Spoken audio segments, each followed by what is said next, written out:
যারা চিকেন খেতে চায় না, মানে গতানুগতিক চিকেন খেতে খেতে বোর হয়ে গিয়েছেন, তাদের জন্য আমার এই আজকের রেসিপি, সেটা হচ্ছে রেশমি চিকেন। বিসমিল্লাহির রহমানির রহিম। আসসালামু আলাইকুম সুপ্রিয় দর্শক, আমার কুকিং চ্যানেল দীপ কিচেনে আপনাদের সবাইকে স্বাগত। আজকে আমি করে দেখাবো একটি ভিন্ন রকমের রেসিপি, যেটা হচ্ছে রেশমি চিকেন। এটা বানালে মানে বানিয়ে খেলে আপনি বুঝতে পারবেন যে এই চিকেনটা কত সুস্বাদু হয়। তো কথা না বাড়িয়ে চলুন রেসিপিটা শুরু করা যায়। এখানে আমি চিকেনটা বানানোর জন্য, মানে রেশমি চিকেন বানানোর জন্য 1 কিলোর একটু বেশি হবে আমি ফার্মের মুরগিটা নিয়েছি। আপনারা যে কোনো মুরগি দিয়ে করতে পারেন। এরকম রেগুলার কাট করে নিয়েছি, একটু বড় বড় করে নিয়েছি, আপনারা ছোট করেও নিতে পারেন, অসুবিধা নেই। এখন এটা আমি ম্যারিনেট করে রেখে দিব। ম্যারিনেট করার জন্য এখানে নিয়ে নিচ্ছি 1/2 কাপ টক দই।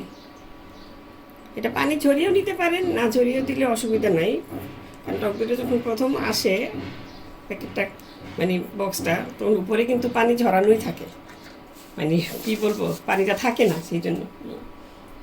আর দিয়ে দিব এখানে 1 টেবিল চামচ করে আদা রসুন বাটা। রসুনটা, আদাটা একটু কম আছে, রসুনটা একটু ঠিক মানে 1 টেবিল চামচ আছে। এখন দিয়ে দিব এখানে একটা লেবুর অর্ধেকটা চিপে, রস প্রায় 1/2 টেবিল চামচের মতন হবে,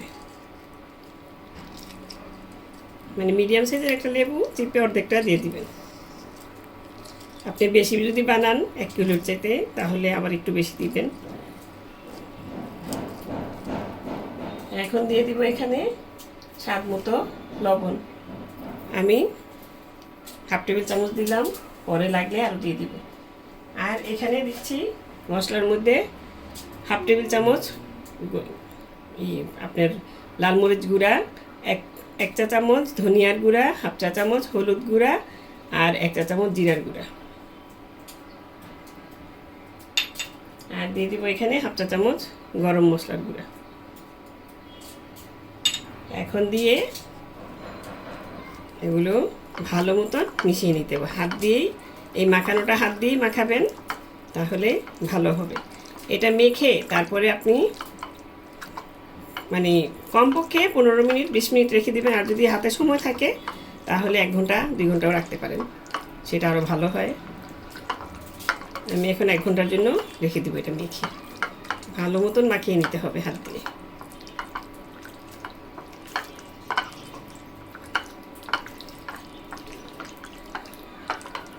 আমি চিকেনটাকে ভালো মতন মেখে নিয়েছি, আর এখানে একটা স্টিলের বাটি বসিয়ে দিয়েছি। এখন আমি এখানে দিয়ে দিব কয়লা। এই কয়লা এটা দিলে আপনার একটা স্মোকি ফ্লেভার আসবে, সেই জন্য এটা দেওয়া খুবই জরুরি। মানে আপনি যদি না চান তাহলে নাও দিতে পারেন, অসুবিধা নেই, কিন্তু দিলে ভালো হয়। এখন একটু তেল ঢেলে তারপরে আমি এটা ঢেকে রেখে দিব প্রায় 10 মিনিটের মতন, যাতে স্মোকি ফ্লেভারটা চতুর্দিকে মাংসের মধ্যে ছড়িয়ে যায় ভালো মতন। এখন এটা এখানে এক সাইডে রেখে দিচ্ছি, চলে যাচ্ছি পরবর্তী স্টেপে। এখানে একটা কড়াই বসিয়ে নিয়েছি। এখন এখানে 1 টেবিল চামচের মতন তেল দিয়ে দিচ্ছি। এখন তেলটা একটু গরম হলে এখানে আমি দিয়ে দিব কিছু পেঁয়াজ। এখানে 2টা বড় সাইজের, মিডিয়াম বড় সাইজের পেঁয়াজ কাটা আছে, আর 7-8টা কাঁচামরিচ একসঙ্গে কেটে রেখেছি। আর এখানে রেখেছি প্রায় 4-5টা কাজু বাদাম। এখন এগুলো পেঁয়াজগুলি আমি তেলে দিয়ে দিচ্ছি, আর কাজু বাদামটাও সাথে দিয়ে দিলাম। এখন এটা একটু ভেজে হালকা সতে করে নিতে হবে। পেঁয়াজের কালারটা যাতে না পাল্টায়, কিন্তু একটু নরম হবে, ভাজা ভাজা হবে। এই দেখুন এটা হয়ে গিয়েছে, আমি চুলা অফ করে দিয়েছি। এখন এটা নামিয়ে আমি পাটায় বেটে নিতে পারেন, আবার মিক্সিতেও ব্লেন্ড করে নিতে পারেন, যেভাবে সুবিধা সেভাবেই নেবেন, জাস্ট মিহি পেস্ট করে নিতে হবে। আমি সেই ভাজা মানে পেঁয়াজ রসুন যেটা আমি ভেজে নিয়েছি সেটা আমি পেস্ট করে নিয়েছি, আমি পাটায় বেটে নিয়েছি। আপনারা ব্লেন্ডারও ব্লেন্ড করে নিতে পারেন। এখন আমি চলে যাচ্ছি মূল রান্নায়। চলে এলাম মূল রান্নায়। এখন আমি চুলায় একটা কড়াই বসিয়ে নিয়েছি। এখানে দিয়ে দিচ্ছি তেল, রান্নার তেল। এখানে প্রায় হাফ কাপের মতন তেল দিয়ে দিলাম আমি। এখানে এটাতে একটু তেলটা বেশি লাগবে, একটু কম হয়েছে, একটু দিয়ে দিলাম।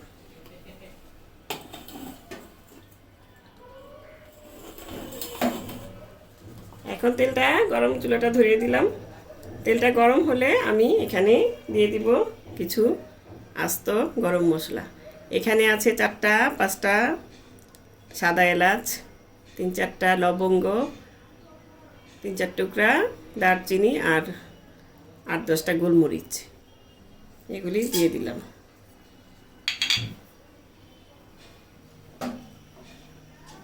এখন এটা বেশি না, প্রায় 1 মিনিটের মতন একটু ভেজে নিলে যখন দেখবেন গরম মশলার একটা সুঘ্রাণ বের হচ্ছে, তখন আমি দিয়ে দিব এই মশলাটা। এই মশলাটা আমি পেস্ট করে রেখেছিলাম।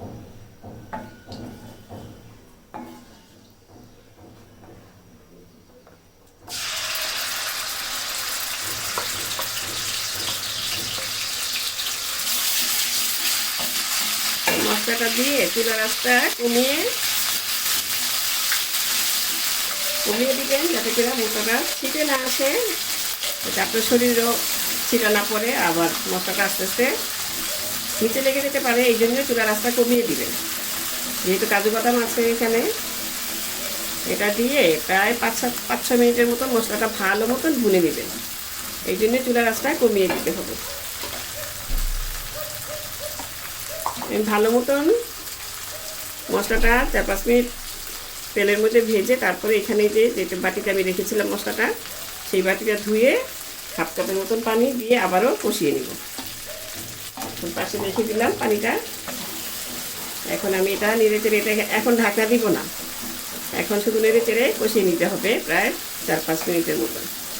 নিচে কিন্তু লেগে যাবে, সেই খেয়াল করে আপনি চুলাটা রাস্তা রাখবেন আর নেড়ে চেড়ে নিতে হবে। আমি লবণটা এখন দিব না, যেহেতু চিকেনের মধ্যে কিন্তু অলরেডি লবণ ম্যারিনেট করার সময় দিয়েছি। এটা আমি দেখে তারপরে দিব।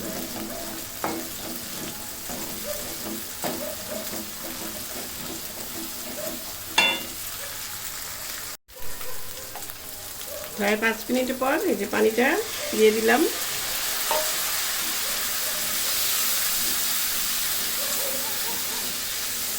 এখন এটাকে ভালো মতন মিশিয়ে নেড়ে চেড়ে আবারও 4-5 মিনিটের মতন কষিয়ে নেব। ওই যে বলে না, মশলাটা যত কষানো হবে খাবারের টেস্টটা ততই বাড়বে। এই যে চুলার আঁচটা আরেকটু কমিয়ে দিলাম, মানে চুলার আঁচটা কমিয়ে আপনার নিতে হবে, নইলে পুড়িয়ে গেলে কিন্তু রান্নাটার স্বাদ পুরোপুরি পাল্টে যাবে, একদম বাজে হয়ে যাবে। একটু সময় নিয়ে ভালো মতন মশলাটাকে কষিয়ে নেবেন, তাহলে রান্নাটা আপনার খুবই সুস্বাদু হবে, সবাই খেয়ে প্রশংসা করবে। ওইটা কথাই আছে যে ধৈর্য ধরে রান্না করতে হয়। এই মশলা কষানোর উপরে ডিপেন্ড করে রান্নার স্বাদ। এখন আমি এটা ঢেকে আরও 4-5 মিনিটের মতন কষিয়ে নিব।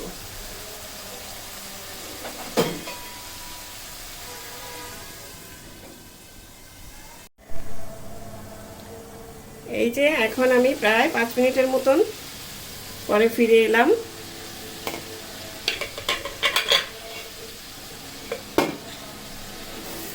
এই দেখুন মশলাটা একদম তেল পুরো মানে ছেড়ে দিয়েছে, তার মানে মশলাটা ভালো মতন কষানো হয়ে গিয়েছে।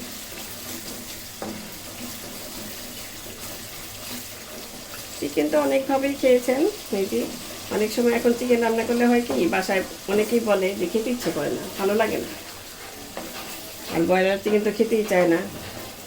সেই জন্য একটু মাঝে মধ্যে একটু অন্যরকম করে রান্না করলে সবারই মানে ভালো লাগবে।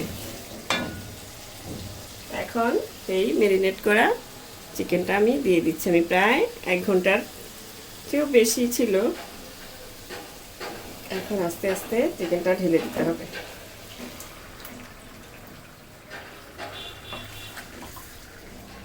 এখন আস্তে একটু বাড়িয়ে দিব, বাড়িয়ে 5 মিনিটের মতন এটা ভালো মতন কষিয়ে নেব।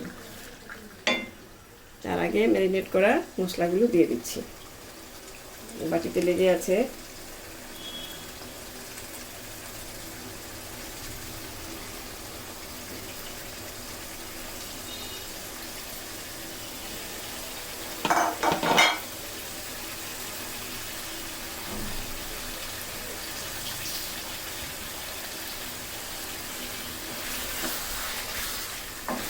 দিয়ে এবারও 5 মিনিটের মতন আমি ভালো মতন তেলের সাথে মশলার সাথে আমি চিকেনটাকে কষিয়ে নিব।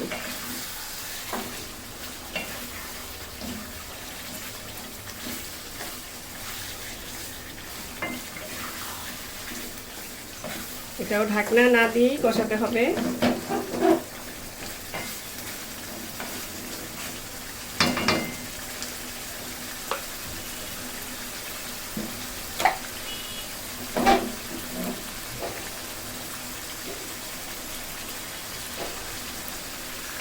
কিছুক্ষণ পর পর কিছু লেগে দিতে হবে, নইলে কিন্তু কাজু বাদাম যেহেতু আছে এটা লেগে যেতে পারে হাড়ির মধ্যে। 5 মিনিটের মধ্যে আপনি নেড়ে চেড়ে কিছুক্ষণ পর পর নেড়ে চেড়ে 5 মিনিট কষিয়ে নেবেন।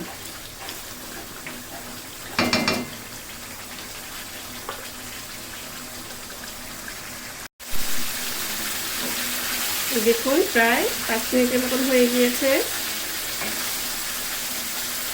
এটা হাই ফ্লেমে আমি এটা কষিয়ে নিলাম। চুলার হিটটা কিন্তু হাই ফ্লেমে থাকবে। এই পর্যায়ে কমিয়ে দিলে চিকেন থেকে পানি বের হয়ে মানে একদম আস্তে আস্তে কষানোটা সুন্দর হবে না। আর যেহেতু ফার্মের মুরগি আপনার বেশিক্ষণ লাগবে না। এখন আমি এই বাটিটা ম্যারিনেট করে রেখেছিলাম, সেই বাটিটা ধুয়ে প্রায় 1/2 কাপের মতন পানি এখানে অ্যাড করে দিলাম। এখন চুলার আঁচটা মিডিয়ামে দিয়ে ঢাকনা দিয়ে ঢেকে তারপর রেখে দিব প্রায় 20 মিনিটের মতন। আপনারা যদি দেশি মুরগি দিয়ে কিংবা হাট মুরগি দিয়ে রান্না করেন, লাল মুরগি দিয়ে, তাহলে এটা পানিটাও আর একটু বেশি লাগবে আর সিদ্ধ হতে সময় লাগবে। যেহেতু ব্রয়লার মুরগি সিদ্ধ হতে বেশিক্ষণ লাগে না, আবার দই দেওয়া আছে, সেই জন্য আর গ্রেভিটা এটা মাখা মাখা হবে। এই জন্যই এটা বেশিক্ষণ মানে বেশি পানি দেওয়া যাবে না। বেশি পানি দিলে চিকেনটা আবার বেশি নরম হয়ে যাবে। ওই যে বললাম, আপনারা যদি বেশি গ্রেভি রাখতে চান আর আপনাদের মুরগি যদি দেশি মুরগি হয় কিংবা লাল মুরগি হয়, তাহলে সেটা আপনারা পানি আর একটু বেশি দিয়ে নিতে পারেন সিদ্ধ হওয়ার জন্য। এখন আমি দেখে নিচ্ছি লবণটা একদম ঠিক মতনই হয়েছে, এই জন্য আমি লবণ দিলাম না। এখন এই মিডিয়াম আঁচে রেখে দিব প্রায় 20 মিনিটের মতন। ফিরে আসছি 20 মিনিট পর। দেখুন প্রায় 20 মিনিট হয়ে গিয়েছে।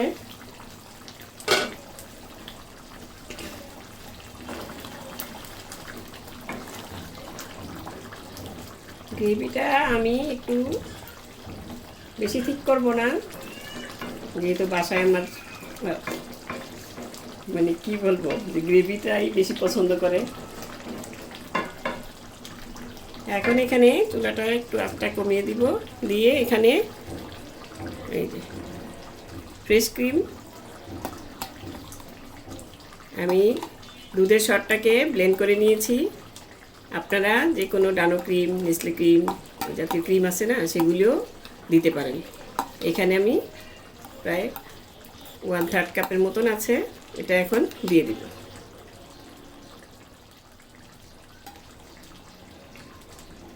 পুরোটাই দিয়ে দিচ্ছি, সামান্য একটু রেখে দিব যখন আমি এটা প্লেটে সাজিয়ে নিব তখন এর উপরে দেওয়ার জন্য। দেখুন চুলার আঁচটা একটু কমিয়ে দিয়েছিলাম, এখন একটু বাড়িয়ে দিব, আর একটু মাখো মাখো করব। এটা ভাত, রুটি, পোলাও, বেশিরভাগ রুটির সাথে বেশি ভালো লাগে, নান, পরোটা এগুলির সাথে বেশি বেশি ভালো লাগে জিনিসটা, মানে রেসিপিটা। তো দর্শক, রেসিপিটা যদি ভালো লাগে প্লিজ চ্যানেলটি সাবস্ক্রাইব করে নিয়মিত চ্যানেলটির পাশেই থাকবেন। আর আমার কিছুদিন হলো আমার অসুস্থ ছিলাম, এই জন্য আমার রান্নার রেসিপিগুলো দিতে একটু দেরি হচ্ছে, ক্ষমা সুন্দর চোখে দেখবেন, কেন অসুখ বিসুখ মানুষের হতেই পারে। এখন চুলার আঁচটা আরও কমিয়ে দিব, কমিয়ে দিয়ে তারপরে আরও 5 মিনিট ঢেকে রেখে দেব। এই দেখুন, আমি চুলাটা অফ করে দিয়েছি, আমার রেশমি চিকেন একদম তৈরি খাওয়ার জন্য। এখন আমি নামিয়ে সার্ভ করে আপনাদের দেখাচ্ছি। এই দেখুন, আমি চিকেনটা সার্ভ করে নিয়েছি, রেশমি চিকেন। এখন উপর দিয়ে একটু আর একটু সুন্দর দেখার জন্য আমি একটু সেই মালাইটা এটা আমি গার্নিশ করে দিচ্ছি। লাগছে না সুন্দর? শুধু দেখতেই সুন্দর না, খেতেও খুবই সুস্বাদু হয়। একবার বাসায় বানিয়ে দেখবেন আমার রেসিপি ট্রাই করে, আশা করি আপনাদেরও ভালো লাগবে। তো দর্শক, আজ এ পর্যন্তই। রেসিপিটি ভালো লাগলে প্লিজ আমার চ্যানেলটি সাবস্ক্রাইব করে নিয়মিত চ্যানেলটির পাশেই থাকবেন। সুস্থ থাকবেন, ভালো থাকবেন, ঘরে তৈরি খাবার খাবেন, আর আমার জন্য দোয়া করবেন। আল্লাহ হাফেজ।